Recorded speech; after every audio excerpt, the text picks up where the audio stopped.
मुझे भारत के संविधान पे, भारत के न्यायिक व्यवस्था पे भरोसा है और यही कारण है कि मैं अब जेल जा रहा हूं। इतने सारे अखबारों में, इतने सारे नेताओं ने तमिलनाडु में जो बिहार के मजदूरों के साथ हुआ उसके बारे में खबरें प्रकाशित की, सोशल मीडिया पे पोस्ट किया सब लोगों ने, लेकिन पुलिस प्रशासन सिर्फ और सिर्फ मेरे पीछे पड़ी रही। मेरा खाता भी फ्रीज कर दिया गया, उसमें जो है 42 लाख रुपया मिला है। कमाल की बात यह है कि 42 लाख रुपया के लिए आज तक आप लोगों ने नहीं सुना होगा कि कहीं भी किसी भी स्टेट का पुलिस जो है प्रेस कॉन्फ्रेंस की होगी और उसमें भी 42 लाख रुपया घर में नहीं पाया गया, 42 लाख रुपया खाता में मिला है। खाता से तो आधार कार्ड, पैन कार्ड सब लिंक रहता है। खाता से तो जो है पैसा आ रहा है और उस पर जो है टैक्स जा रहा है, सबको पता है। चलिए ठीक है, लेकिन मुझे भारत के न्यायाधीशों पे भरोसा है, इंसाफ वो करेंगे, मेरा भी दुख दर्द देखेंगे, मैं सही साबित होके निकलूंगा। और हाँ, आप लोगों से विनती करना चाहता हूं, जितने भी मुझे चाहने वाले लोग हैं, क्योंकि आप लोगों का प्यार नहीं, सिर्फ और सिर्फ 2 साल के अंदर मुझे इस मुकाम पे पहुंचा दिया कि मैं आज जो है चर्चा का विषय बना हूं। मेरे पीछे जो है युवराज तेजस्वी यादव जो है वो लगे हुए हैं। तो चलिए ठीक है, बस आप लोग जो है ऐसे ही प्यार बनाए रखें। और ना जाने मैंने कितने माओ के आंखों का आंसू पोंछा है। उम्मीद है कि उनके बेटे जो है मेरे माँ का भी आंखों का आंसू पोंछेंगे और उनके आंखों में आंसू आने नहीं देंगे, उम्मीद है। और ये लड़ाई है, ये लड़ाई तब तक जारी रहेगी जब तक हमारा बिहार जो है फिर से नया बिहार, सपनों का बिहार और उम्मीदों का बिहार ना बन जाए। पहला राष्ट्रपति जो है वो बिहार से बनते हैं, सबसे ज्यादा IAS IPS हमारे बिहार से। और आज मजदूरों का राज बन गया हमारा बिहार। हमारे मजदूर भाइयों को कैसे समस्या होता है वो सबको पता है। दूसरे राज्यों में जाते हैं, 6 महीना काम करते हैं, 4 महीना का सैलरी दिया जाता है, 2 महीना का सैलरी नहीं दिया जाता है, भगा दिया जाता है। 2 महीना का सैलरी इसलिए होल्ड कर दिया जाता है कि ताकि जो है वो जिल्लत भरी जिंदगी फिर से जीने के लिए घर से वापस 2 महीना का सैलरी लेने के लिए आएंगे तो फिर 6 महीना काम करेंगे। और यही उनकी नियति बन जाती है, यही उनका भाग्य बन जाता है। यही तो बदलना है हम लोगों को। लेकिन ये सारी चीजें जो है हम लोग संवैधानिक पूर्वक लड़ाई लड़ेंगे और अच्छे ढंग से लड़ेंगे। और बाकी न्यायालय तो है ही, इंसाफ तो होगा ही, आज नहीं तो कल, लेट होगा। हाँ, ये बात सही है कि कानून के आंखों पे पट्टी है, लेकिन जब सत्ता के शीर्ष सिंहासन पे बैठे हुए लोगों के भी आंखों पे पट्टी बंध जाए, जब उस राज्य के लोगों के आंखों पे पट्टी बंध जाए, जब वहां के प्रशासन के आंखों पे पट्टी बन जाए, जब वहां के सिस्टम के आंखों पे पट्टी बन जाए, तब जो है वो राज बर्बाद हो जाता है। बाकी हर राज्य के कानून के आंख पे पट्टी है, वो तो कुछ देखता नहीं है। जो हम सबूत पेश करते हैं उस हिसाब से न्याय होता है।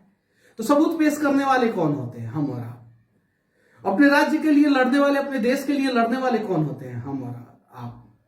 जब तमिलनाडु अपने राज्य के लिए लड़के अपने राज्य को जो है इस देश में सबसे ज्यादा इंडस्ट्री फैक्ट्री जो है तमिलनाडु में बनवा सकता है, तो हम बिहार के लोग भी लड़के जो है इस देश में जो है टॉप 5 राज्यों में से तो एक हो ही सकते हैं 5 साल में। तो लड़ेंगे हम लोग। और हाँ, मैंने कुछ गलत नहीं किया है मेरे भाई, कुछ गलत नहीं किया है।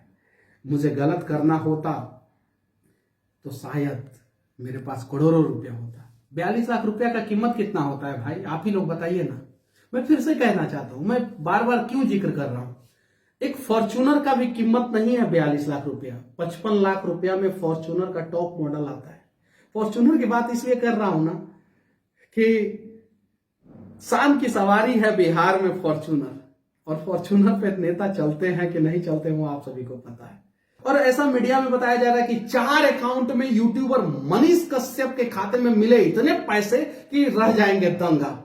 सिर्फ 42 लाख रुपया यार, क्यों ऐसा आप लोग खबर चलाते हैं? अरे भरोसा होता है आप लोगों पे। आप लोगों का खबर देखने के बाद जो है ना हम लोग जो है वीडियो बनाते हैं और फिर बदले में मिलता क्या है हम लोगों को? क्या मिलता है? देखिए, भरोसा है आप लोगों पे, आप लोगों से कोई शिकवा गिला नहीं है, ये चीज है। लेकिन देखिए, अरे आप लोग कम से कम इस लड़ाई में एक बिहारी का साथ नहीं दे सकते, बिहार के मजदूरों का साथ नहीं दे सकते, तो कम से कम उनका टांग खींचने का प्रयास ना करें। और हाँ, मुझे उम्मीद है कि बिहार के 90% लोग अब जग गए हैं और वो अपना हक मांगेंगे, वो चाहे सरकार हो चाहे सिस्टम हो। जो लोग बोलना तक नहीं जानते थे, बिहार में हत्याएं हो जाती थी और डर के मारे लोग जो है एफआईआर कराने तक नहीं जाते थे। आप सभी को पता है, बताने की जरूरत नहीं है। आज जो है छोटी छोटी बातों पे बिहार के लोग बोल रहे हैं, चाहे वो अस्पताल हो, चाहे वो ब्लॉक हो, चाहे किसी भी प्रकार का। आज से 1.5 साल 2 साल पहले बिहार का कोई लड़का वायरल होता था क्या? कभी आप लोगों ने सुना था? रियरली शायद ही कोई एक इक्का दुक्का होता होगा। अब हर महीना कोई नहीं तो कोई वायरल हो रहा है। देन कौन है, वजह क्या है, आप सभी को पता है। बस अब हम लोगों को बोलना है, अपने हक के लिए, अपने लोगों के लिए, अपने राज्य के लिए। और हमें भी वो सारी चीजें चाहिए जो दूसरे राज्यों में है। हमारे बिहार के लोग जो है अब फिर से काबिल बच्चे पैदा करेंगे, ना कि मजदूर पैदा करेंगे। और अगर आज आप लोग इस लड़ाई में साथ नहीं देंगे तो उम्मीद कीजिए एक ना एक दिन जो है लगेगी आग तो जद में आएंगे अनेकों घर। इस शहर में सिर्फ मेरा मकान थोड़ी है।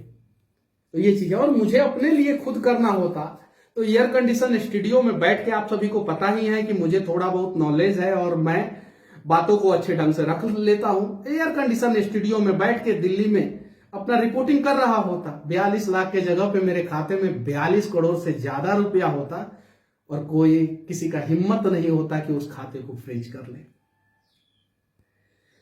हालांकि जो प्रशासन के लोग हैं उनके भी बच्चे होंगे, उनके परिवार वाले होंगे, उनके घर वाले होंगे।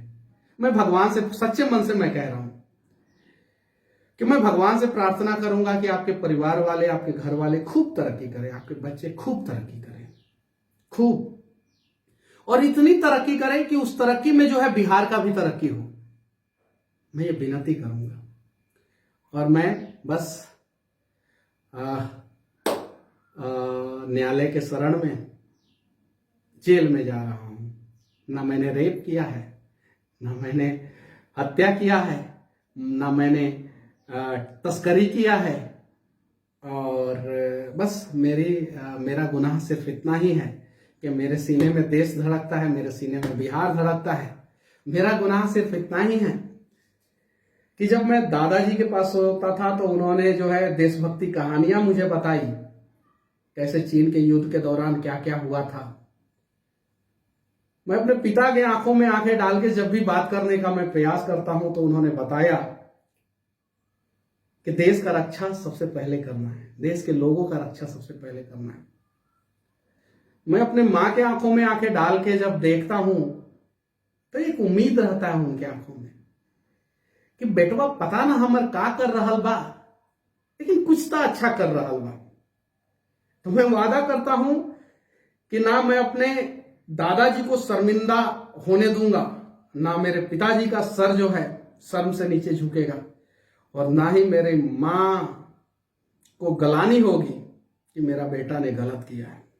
बस साथ ही साथ बिहार के लोग, आप लोग भी गर्व करेंगे मेरे ऊपर। मैं वादा करता हूं कुछ ऐसा करूंगा मैं।